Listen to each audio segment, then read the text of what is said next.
Saludos chicos, quien les habla su profesor Jackson Loyo. Pues para dar continuidad a nuestra materia de puente, vamos a ver para nuestro próximo parcial el tema que concierne al diseño estático básico, básico de puentes peatonales mixtos de acero y concreto. Y para muestra, un botón, como quien diría, acá tenemos una imagen donde tenemos una especie de modelado de este tipo de estructura, que precisamente es la que vamos a ensayar. Entonces fíjense que tenemos una cercha, o prácticamente dos cerchas. Tenemos 4 columnas y una especie de escalera. Vamos a estar viendo algunas de las nociones básicas para nosotros estimar estos elementos, ¿no? Tanto lo que son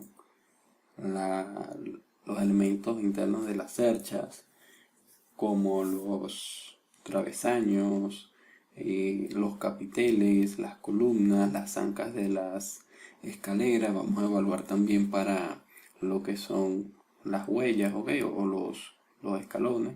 Esta es una tipología de cualquier cantidad de puentes, pero me refiero a que es básico y estático, ya que bueno, estático principalmente porque ustedes apenas es que están viendo sísmica y no creo conveniente incorporar temas de sísmica en este particular, ya que lo están viendo ahorita en este semestre.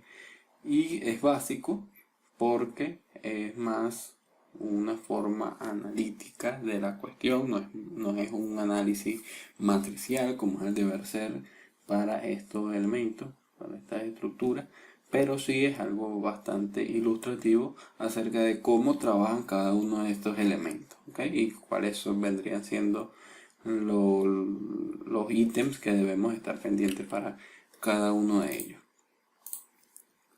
Dentro del itinerario que tenemos para este tema tenemos principalmente el análisis de carga.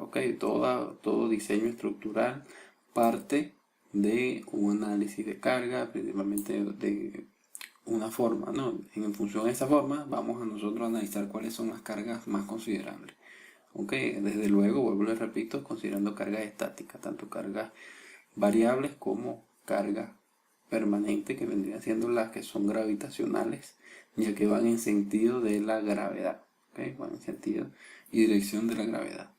En un segundo término vamos a analizar la cercha, vamos a hacer el diseño acero estructural, tanto a compresión, a tracción, y vamos a verificar cómo podemos ensayar las flechas para estas cerchas, ¿no? Evaluándolas por separado, es decir, una de las dos. Sabemos que esto actúa como una especie de cajón, pero bien podríamos diseñar para una o analizar una, y bueno, estaríamos diseñando automáticamente las dos, ya que son iguales estas dos. Vamos a también hacer el análisis de la escalera.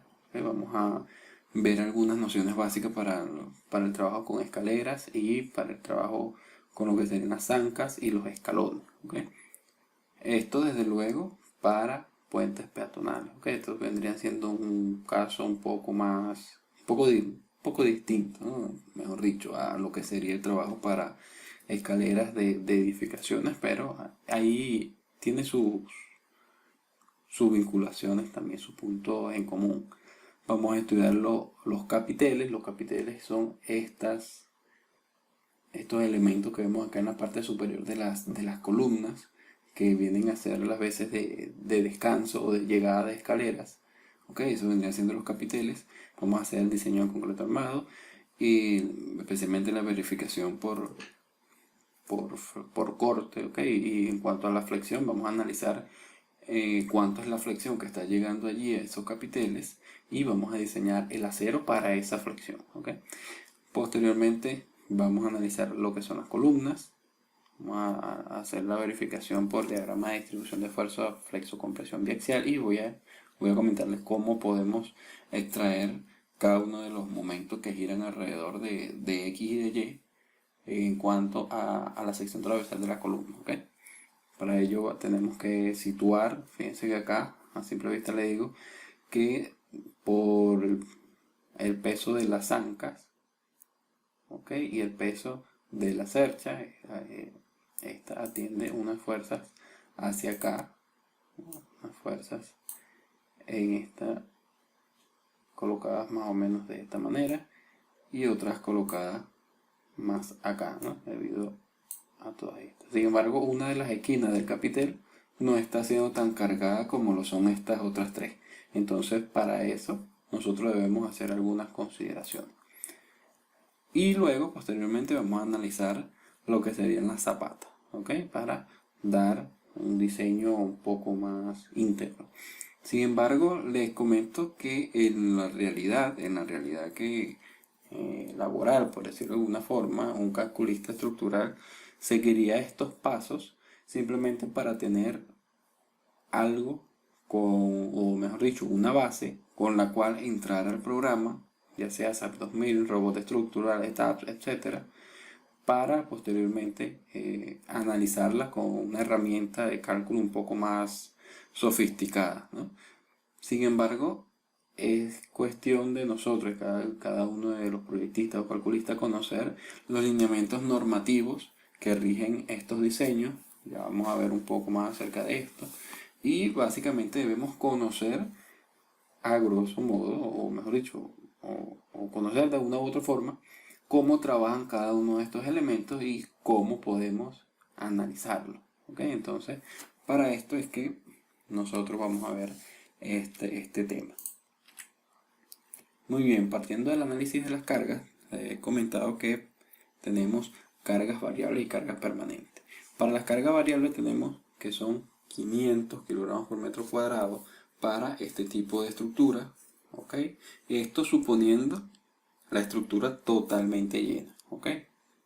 El peso básicamente de las personas que atienden esta estructura que podría estar encima de esta estructura, por decirlo así. Este valor lo puede conseguir en la norma 2002, la norma Covenant 2002, en su tabla 5.1. ¿Okay? Les recomiendo que verifiquen esa tabla y bueno, me comenten cualquier inquietud. Para la carga permanente tenemos que verificar cuáles son los pesos que van a ir continuamente en la estructura. Y bueno, acá les comento que el ítem del techo podría, ya y en las imágenes que hemos tenido no está concebido, pero esta consideración la he hecho yo para hacerles saber a ustedes que hay que estimar un poco más allá, ¿no? Tal como vimos en las imágenes, no tiene un techo la estructura, pero siempre hay que pensar en lo que pueda ocurrir. ¿Qué es lo que puede ocurrir? Que de uno u otro momento se considere colocar un techo, ya sea por parte de la alcaldía, gobernación, etcétera, pero puede sufrir modificaciones esta estructura después de construida. Y una de esas modificaciones que es muy probable que ocurra es un probable techo. Entonces, para hacerle hincapié en todo este tema, les comento que posiblemente una de las modificaciones que pueda sufrir la estructura después de su puesta en marcha es la colocación de un techo. Entonces, ante esa probable modificación nosotros tenemos que estimarla, ¿no? Más adelante tenemos que principalmente otro de los pesos permanentes que va a estar en el puente va a ser la lámina estriada, que va a ser las veces del piso, ¿no? Generalmente se coloca una lámina estriada de un espesor que nosotros debemos calcular, ¿ok? Y ese espesor está en función de su resistencia, desde luego, y su resistencia viene dada principalmente por su longitud. Dependiendo de la longitud y la resistencia, desde luego, del material propio, tenemos básicamente cuánto de largo podemos colocar, ¿ok? Y bueno, fíjense que acá tenemos que para calcular un peso distribuido en un área tenemos que multiplicar el espesor de la lámina por el peso específico del acero, que es 7.850 kilogramos por metro cúbico. ¿Okay? Peso específico por espesor, vamos a tener la carga distribuida en el área. Y además de esto tenemos, tal como lo vimos, las barandas, ¿okay? O los pasamanos, por decirlo de alguna forma. Y este peso de la baranda va a estar en función de cuántos elementos lo conforman, principalmente en un metro lineal, ¿ok? Entonces esto se traduciría a la longitud de los tubos verticales multiplicado por el área de esos tubos verticales sumado a la longitud de esos tubos horizontales multiplicado por el área de los tubos horizontales. ¿Ok? Básicamente esto se traduce en que es volumen por peso específico para calcular un metro lineal de baranda. Ya vamos a ver más adelante cómo podemos estimarlo.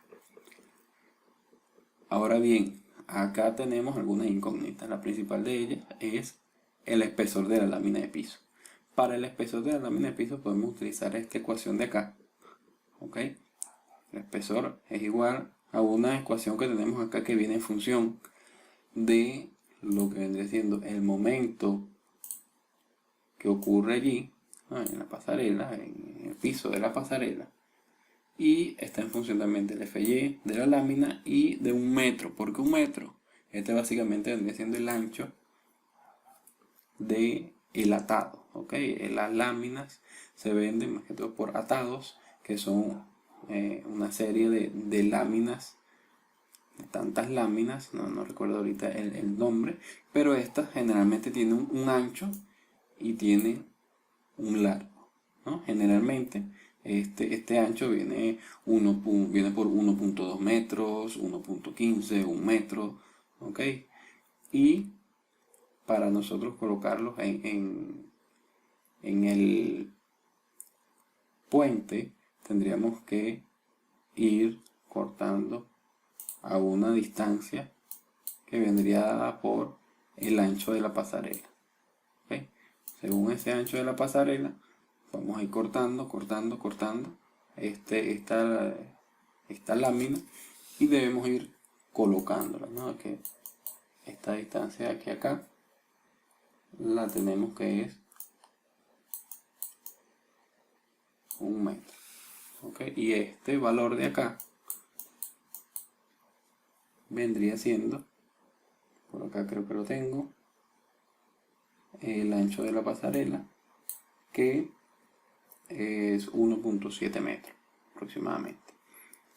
Entonces, en función a esta ecuación, redondeando, desde luego tenemos un espesor de lámina de 8 milímetros. ¿Ok?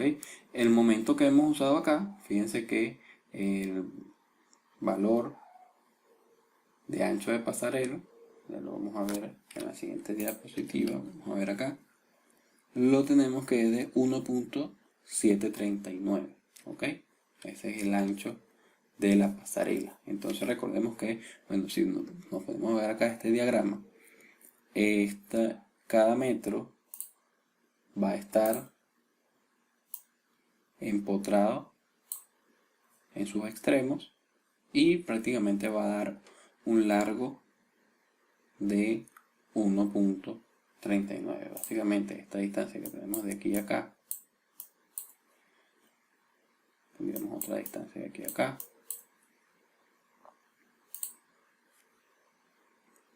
este vendría siendo 1 metro, ese metro que vimos en la ecuación, y este, bueno, básicamente es el ancho, ¿no? Entonces él va soldado acá y va soldado acá.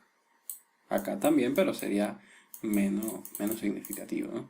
En este caso, podríamos bien analizar 1 metro de ancho tal como lo hicimos para lo que serían las losas, los puentes losas, si recuerdan bien. Básicamente es el mismo principio.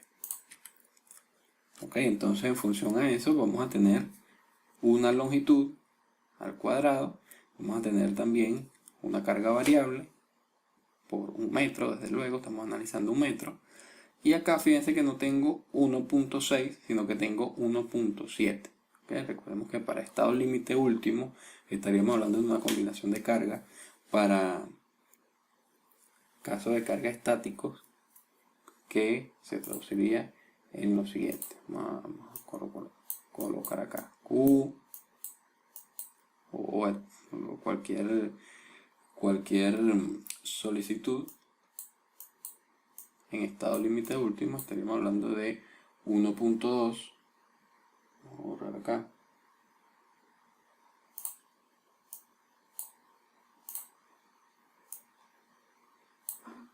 Por lo que sea que genera la carga permanente más 1.6 que genera la carga viva. En este caso estamos teniendo únicamente de carga viva porque esencialmente la carga del techo no está siendo aplicada directamente al piso y las barandas están colocadas justamente en los extremos, lo cual nos genera flexión. Entonces en este caso está generando flexión únicamente que la carga variable y el peso propio de la lámina. Para nosotros estimar el peso propio de la lámina, para estimar este momento, nosotros aún no hemos conocido lo que sería el espesor. Entonces, para eso, para nosotros subsanar ese desconcierto, esa falta del peso propio del elemento, no multiplicamos por 1.6, sino que multiplicamos por 1.7 acá. Con eso tendríamos un momento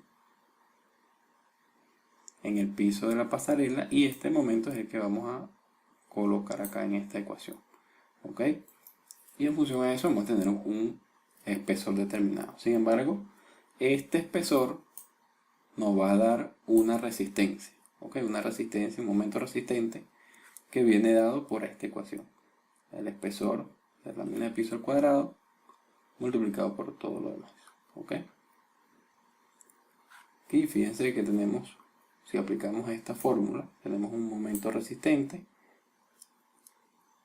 que si evaluamos para un momento de piso corregido debido a la lámina de la pasarela, precisamente, vamos a tener que incorporar ahora sí, fíjense que acá tenemos la carga variable multiplicado por 1.6, multiplicado por el ancho también. Tenemos también el peso propio de la lámina, que fíjense que tenemos que es el espesor multiplicado por el peso específico, multiplicado por el ancho, por 1.2. Y multiplicado luego por el cuadrado del ancho de la pasarela que viene dado por la longitud, ¿no? Del 1.739 al cuadrado entre 12, ya que está empotrado, y vamos a tener un momento corregido. Un momento corregido que fíjense que este momento corregido vendría siendo más real, ¿no? Ya que estamos involucrando realmente el espesor de la lámina y fíjense que está por debajo al momento resistente. Menor al momento resistente, mejor dicho, el momento resistente de una lámina de 8 milímetros es mayor al momento que está siendo generado por la carga permanente y la carga variable. Para FY,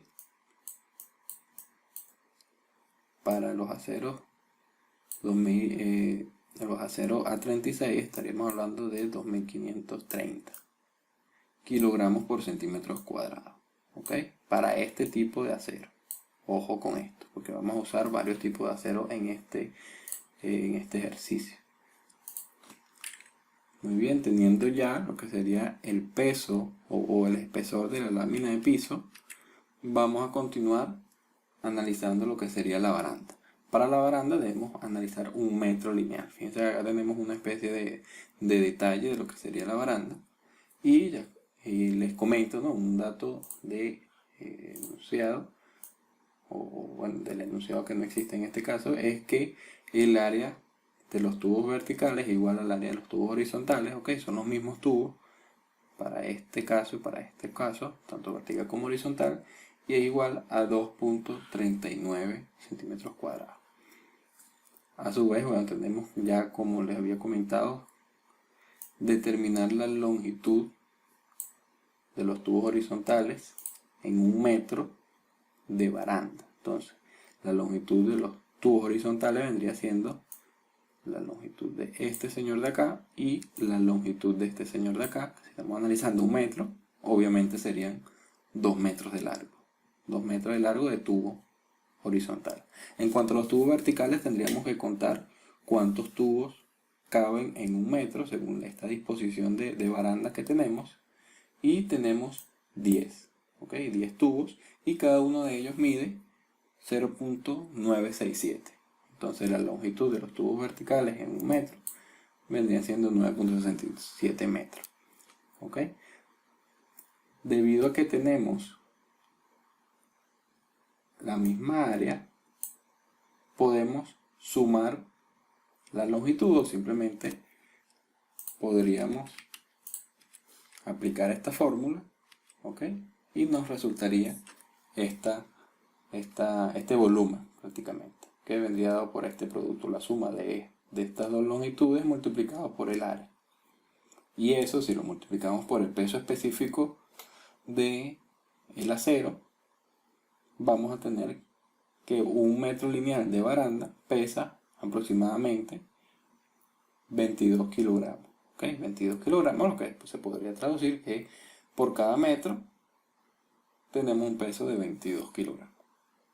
O, si lo quieren ver de otra forma, 22 kilogramos por metro lineal de pasarela. Ese vendría siendo el peso lineal de la pasarela, de la baranda, perdón. Entonces, como resumen, tendríamos lo siguiente: que la carga variable, 500 kilogramos por metro cuadrado, un posible techo de 20 kilogramos por metro cuadrado. Esto vendría siendo un techo liviano, posiblemente de acerolit, ¿okay? Considerando lo que serían las correas, los ganchos, las láminas propiamente de acerolit, etc. Es un peso para un techo liviano estándar, por decirlo así. Acerolit o láminas de zinc, si lo quieren ver también de esa manera.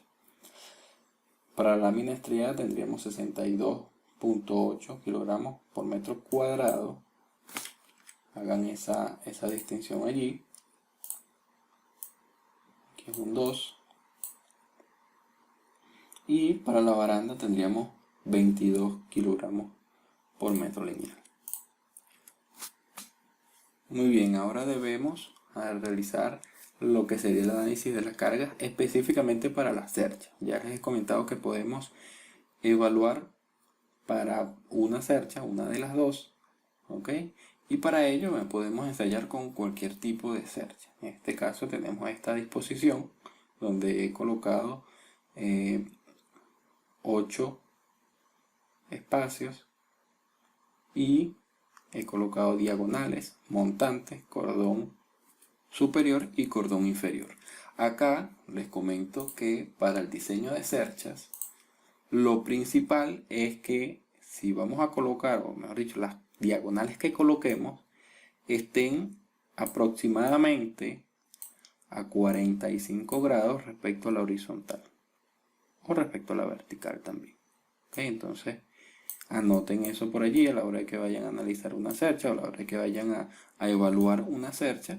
Este ángulo que tenemos acá, preferiblemente, si nosotros tenemos en nuestra mano el diseño, preferiblemente tiene que estar alrededor de los 45 grados. Si esto no se puede debido a cualquier cantidad de variables que puede existir en el cálculo estructural, este ángulo debe estar entre 35 y 60 grados respecto a la horizontal. Ojo, respecto a la horizontal, por decirlo de alguna forma. Si ese ángulo se pasa de estos ángulos, o sea, si es menor a 35 grados o si es mayor a los 60 grados respecto a la horizontal, esa diagonal no va a cumplir muy bien su función. Entonces, para que tengan ese conocimiento de que si una cercha queremos sacarle el mayor provecho posible, las diagonales debemos colocarlas específicamente aproximadamente, más dicho, a 45 grados o entre 35 grados y 60 grados. Entonces, bueno, acá tenemos en la parte derecha un extracto del libro del Instituto Tecnológico de Acero Estructural, que se llama así, no recuerdo muy bien, cierto, que es el ITEA, que yo les facilité por el aula virtual. Tenemos acá varios tipos. Tenemos la celosía Warren, la cercha Warren, pueden llamarse de las dos maneras, cercha o celosía o armadura, también se les conoce. Tenemos también las vigas Warren modificadas, tenemos las vigas Pratt, tenemos otro tipo de de puente, ¿no? Fíjense que acá tenemos viga Nagy en Budapest, sobre el río Danubio, y hay otro tipo de cerchas que vienen siendo más de tipo histórico, ¿no? De interés histórico, tal como se comenta acá.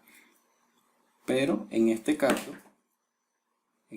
estaríamos hablando que para una cercha vamos a tener las cargas variables, carga permanente de techo, de lámina estriada y de la baranda. ¿Ok? En este caso la baranda sí hace peso en todo el largo de la cercha. ¿Ok? En estos casos podríamos estar aplicando tanto la carga variable, tanto como la lámina estriada y el metro lineal de baranda aplicado justamente en esta parte, ¿no? Y el techo podríamos bien aplicarlo en la parte superior, por razones obvias, ¿no? El techo va en la parte de arriba de todas las estructuras. O bien podríamos, como no es tan, por decirlo de alguna forma, significativo, o mejor dicho, como es más relevante el peso de la carga variable, la lámina estriada, podríamos considerarlo todo en un solo sitio, ubicado específicamente en la parte del cordón inferior. ¿Okay? Si estamos hablando del cordón inferior, simplemente todos estos elementos que van ubicados en la parte de abajo. Y ellos a su vez están apoyados en los capiteles. Ojo con eso. Entonces vamos viendo también lo que sería el flujo de cargas. ¿Okay? Que las cargas van aplicadas primero en la lámina de piso. Luego esa lámina de piso traspasa las cargas a lo que son el sistema de cerchas. Y luego el sistema de cercha pasa a lo que serían los capiteles, del capiteles a la columna. Fíjense que también las zancas pasan su carga a lo que son los capiteles. Y luego todas esas cargas van hacia la columna y las columnas a la zapata. Ese vendría siendo el flujo de carga en este caso. Y otra de las cosas que debo comentarles es que cuando vamos a diseñar una cercha, nosotros tenemos que asumir algunas cosas, ¿no? La principal de ellas es que ella esté apoyada simplemente, ¿okay? Que esté apoyada simplemente en sus extremos. Y bien podemos realizar esta consideración, o imagínense que esto fuese, o que puntualicemos, ¿no? Puntualicemos estas cargas acá, también sería válido, ¿no? Ojo, a 90 grados respecto a la horizontal, que estén ubicadas justamente en los nodos. Para esto, nosotros podemos tomar esta carga distribuida y multiplicarlo por su ancho tributario, ¿no? Multiplicarlo por el ancho tributario. Igualmente de aquí hasta acá, multiplicamos, por ejemplo, si acá dan 1000 kilogramos por metro lineal, multiplicamos 1000 kilogramos por metro lineal por la distancia que tenemos de aquí hasta acá para colocar esta carga. Igualmente para acá, que vendría siendo la misma separación, y para el caso de los extremos vendría siendo la mitad, ¿no? La mitad de la distancia de aquí hasta acá por el valor de la carga. También sería otra modalidad. Sin embargo, yo lo que hice fue distribuir toda esa carga en el cordón inferior y proceder a calcular. Sin embargo, hay otras consideraciones que debemos hacer en cuanto al análisis de la cercha, y es el siguiente. Fíjate, tendríamos acá el sistema físico, que el sistema físico viene dado por dos apoyos, principalmente al inicio y al final de la cercha, y esto en la realidad, esto no debería moverse para ningún lado, es decir, no debería moverse ni hacia arriba, ni hacia abajo, ni hacia la izquierda, ni a la derecha, ni mucho menos rotar. ¿Ok? Tendríamos también algunas especies de estos, en la realidad se llaman cartelas o planchas cartelas, o planchas de nodo también se le dice, ¿ok? A donde van soldadas estos elementos. Y bueno, las barras y elementos. Esto en el sistema físico. Ya vamos a ver unas fotos más realistas. Pero este sistema nosotros debemos idealizarlo de esta forma. Debemos considerar rótulas en cada uno de los nodos y, como les he comentado, simplemente apoyado. ¿Okay? Esta es la forma de básicamente analizar una cercha.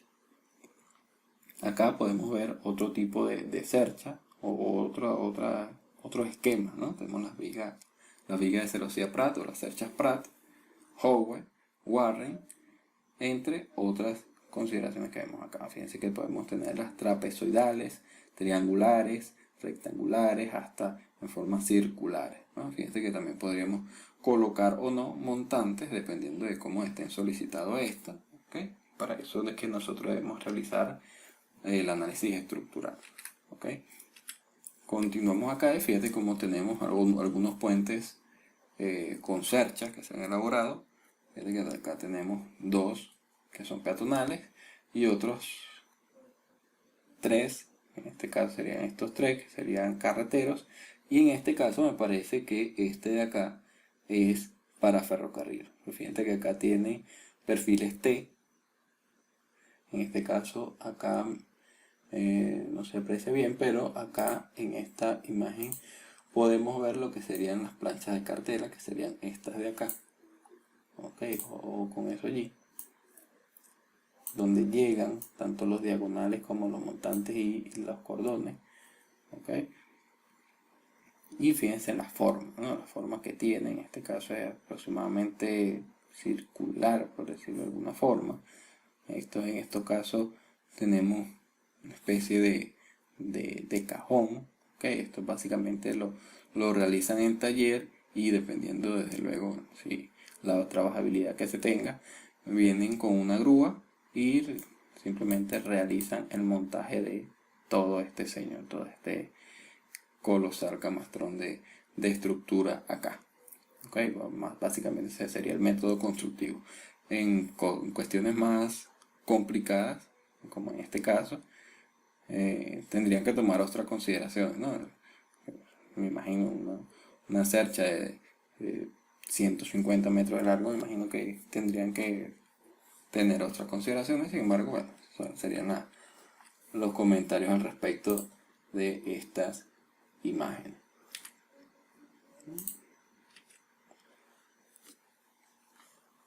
Muy bien, en cuanto a lo que sería la cercha, continuamos acá y fíjense que debemos multiplicar los pesos distribuidos en el área. Esta área sería por donde pasan las personas, desde luego que tiene un ancho de 1.739 metros, ¿ok? Para obtener la carga distribuida a lo largo de todo el puente. Igualmente para el techo, igualmente para la lámina estriada, pero para la baranda, recuerden que hemos calculado el metro, el peso por metro lineal, ¿ok? Entonces en este caso simplemente tenemos este valor.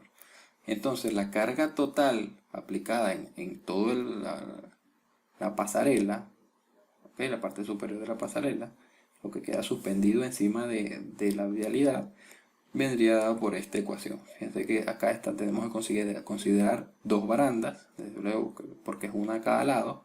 Tenemos que considerar todo lo que sería el peso que correspondería al supuesto techo y lo que correspondería a la lámina estriada multiplicado por 1.2 y asimismo la carga variable multiplicado por 1.6, pero esto es para todo el puente. Sin embargo, como he comentado, tenemos que analizar para una cercha. Entonces, si son dos cerchas las que vamos a colocar, tenemos que dividirla entre dos para considerar entonces la carga que va a ir distribuida en una cercha. Pero véanse bien acá, como les he colocado aquí, que es sin considerar el peso propio. Para nosotros poder considerar el peso propio, realmente tenemos que ver con qué perfil nosotros vamos a construir. ¿Okay? En este caso no los conocemos, los vamos a calcular.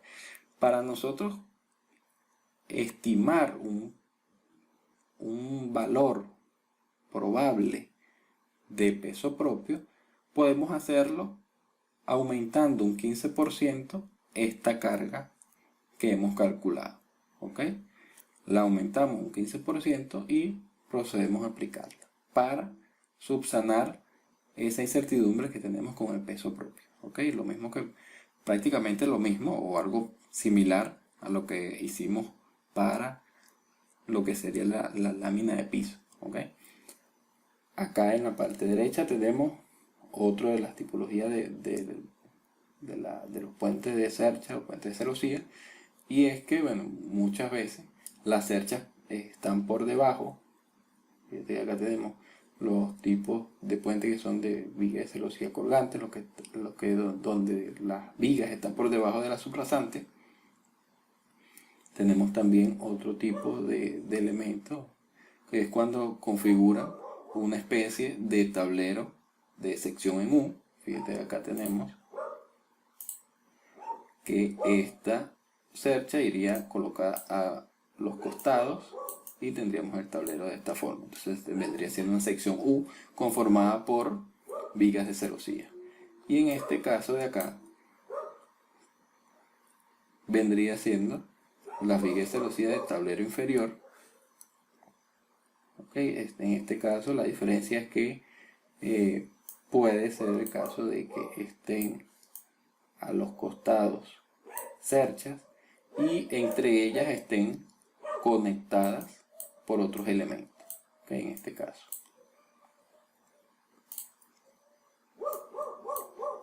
Continuando con lo que sería el análisis de la cercha, debemos esa carga que ya habíamos estimado aplicarla a nuestro sistema. Fíjense como yo lo he colocado. Ustedes pueden utilizar, ojo acá, ustedes pueden utilizar cualquier herramienta que ustedes deseen. Pueden hacerlo a mano, por decirlo así. Pueden utilizar Excel, pueden utilizar Frame Design, pueden utilizar tabs, Robot Structure, con tal lo sepan manejar bien.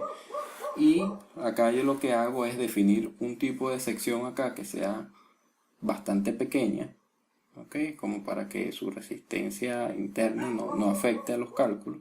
En este caso yo coloqué un cuadrado, una sección cuadrada de 10 centímetros por 10 centímetros de concreto, ¿ok? Y apliqué la carga. Bien, si manejan SAP 2000 me pueden preguntar acerca de cómo realizar esto, pero no es limitativo, ¿no?, el cálculo de las fuerzas internas, ¿okay? Y tal como lo hicimos en la materia de estática hace unos semestres atrás, tenemos que principalmente ubicar puntos, ¿no? Para efectuar el método de los nodos tenemos que nombrar a cada nodo con un nombre, ¿no? Acá yo he colocado P1, P2, P3, P4, P5, P6 y así sucesivamente hasta P18. Y a su vez he nombrado a cada elemento con un nombre. En este caso tenemos los cordones superiores del 1 al 8, cordones inferiores del 1 al 8, los montantes del 1 al 9 y las diagonales del 1 al 8. ¿Okay? Efectuando todo bajo este sistema, todo el análisis, les comento acá que he tenido este diagrama de fuerzas axiales. Otra de las consideraciones que les recomiendo es que si pueden comenzar con la primera diagonal a tracción, tal como lo tengo acá, los colores azules es tracción, los colores rojos es compresión. Si ustedes pueden colocar la primera diagonal o la mayor cantidad de diagonales a tracción, es mucho mejor, ya vamos a ver por qué, y es que los elementos de acero trabajan mucho mejor a la tracción que a la compresión. Ya vamos a ver en cómo se traduce esto en cálculo, ¿ok? Pero les comento que si en este caso yo fuese colocado la cercha con la diagonal no en esta orientación sino en esta, ¿ok? Fuese colocado esta orientación, este elemento de acá fuese estado a compresión, lo cual no es muy favorable. ¿Okay? Entonces anótenlo por allí, la primera diagonal convenientemente colocarla a tracción.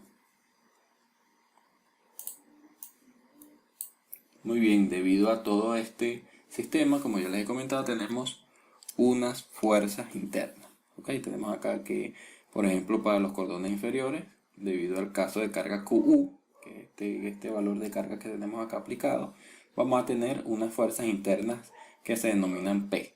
¿Okay? Y como les he comentado, positivo es tracción, negativo a compresión. Esa es la convención de signos que tengo yo acá. Entonces fíjense que los cordones inferiores están todos a tracción, desde luego, como lo vimos en el tema pasado, cuando tenemos una viga o cuando tenemos cualquier tipo de elemento que tiene una carga descendente, él va a tratar de formarse de esta forma, donde las fibras inferiores tratan o mejor dicho, las fibras inferiores se traccionan y las fibras superiores se comprimen. ¿Ok? Entonces, esto, fíjense, acá lo podemos ver de forma, de mejor forma. ¿Ok? Donde acá los cordones superiores, fíjense que tenemos todos valores negativos de P. Quiere decir que los cordones superiores están a compresión, los cordones inferiores están a tracción. Entonces las diagonales y montantes sí variarían. Algunas estarán a compresión, otras estarán a tracción, igualmente para las montantes. ¿Ok? Entonces tenemos que considerar los valores pico.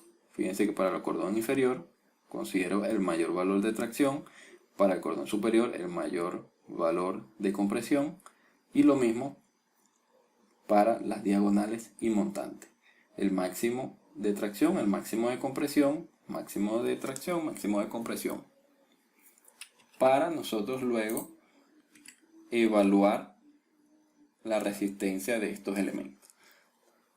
Lo principal que nosotros tenemos que considerar para diseñar elementos de acero, así sea de atracción, compresión, flexión, flexocompresión, etc., es el factor de esbeltez.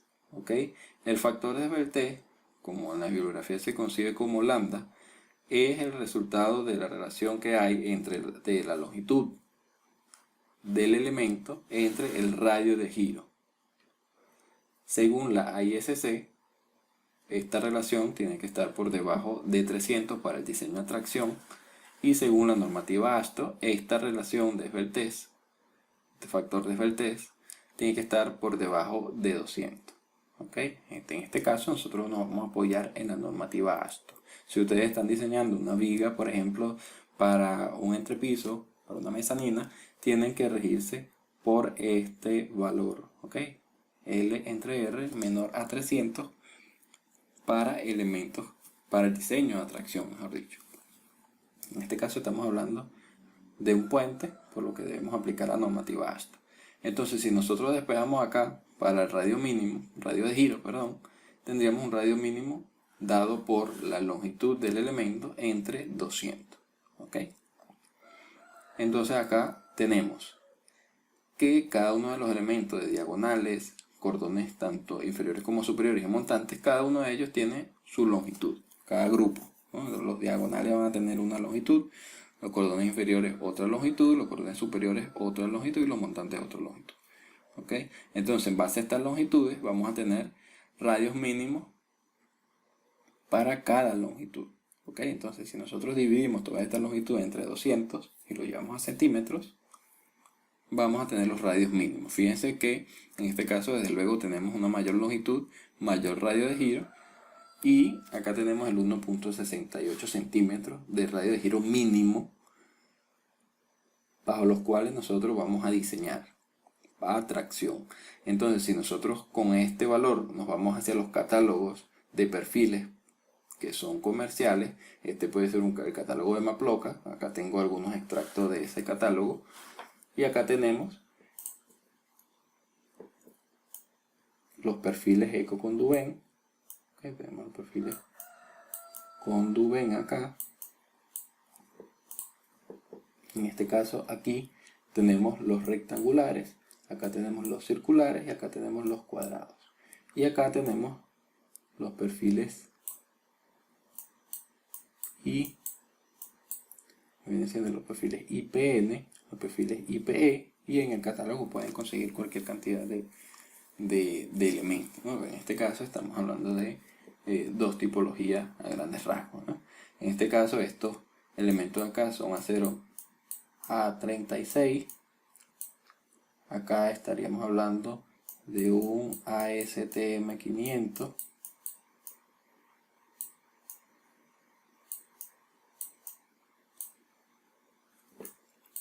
grado C,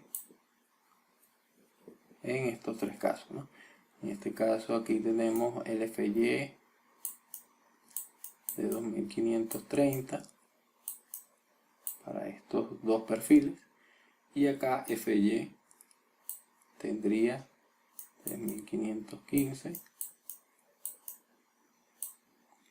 para estos dos, y para este tendría 3230 para los circulares. Ok, entonces ojo con eso.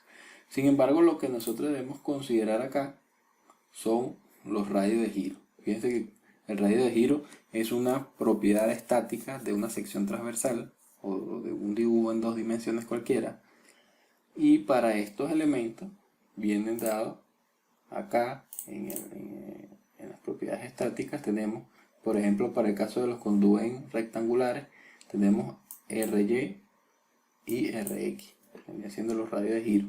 En cuanto al mínimo, tendríamos que trabajar en este caso con RY. En el caso de los perfiles circulares tenemos una sola dimensión prácticamente, que sería el diámetro.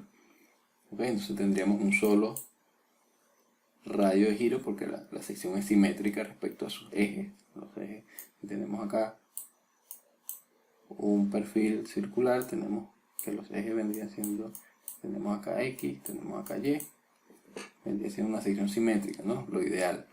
En este caso tenemos una rectangular, ¿ok? Fíjense que no sería simétrico en ese caso.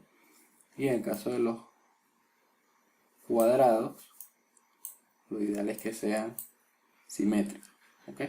En estos casos tenemos un perfil Y,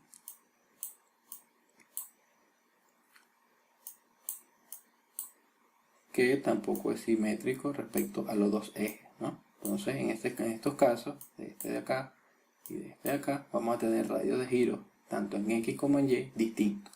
Entonces este radio mínimo de giro debemos ubicarlo acá, ¿no? En este caso tenemos para RY, en ambos casos, tanto para los conduens como para los perfiles Y debemos ubicarlos, ¿no?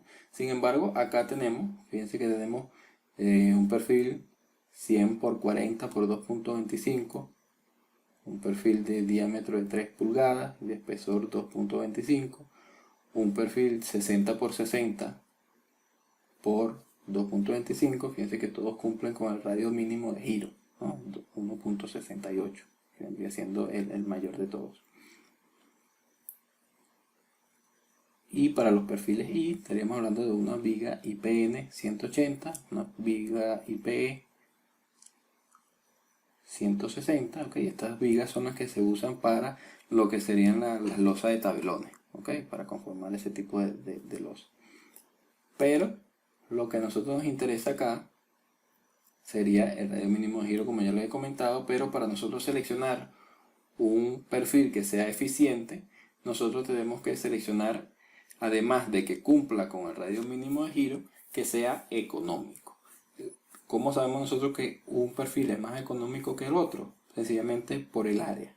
Por el área que está directamente vinculado al volumen, y el volumen a su vez al peso. O sencillamente verificar acá cuál pesa menos, qué sección pesa menos, y entonces seleccionarla. Fíjense acá que si comparamos el peso de este perfil es mayor al peso de este perfil, ¿no? Entonces, si tendríamos que optar por uno u otro, tendríamos que seleccionar el que tenga menos peso, que es el menos costoso, ¿ok? Sin embargo, si comparamos el peso de los 5 perfiles, fíjense que estaríamos hablando de un conduven 60 por 60 por 2.25, ¿ok? Entonces, en base a ese criterio, nosotros vamos a proceder a realizar el diseño de tracción para este elemento de acá, 60 por 60 por 2.25.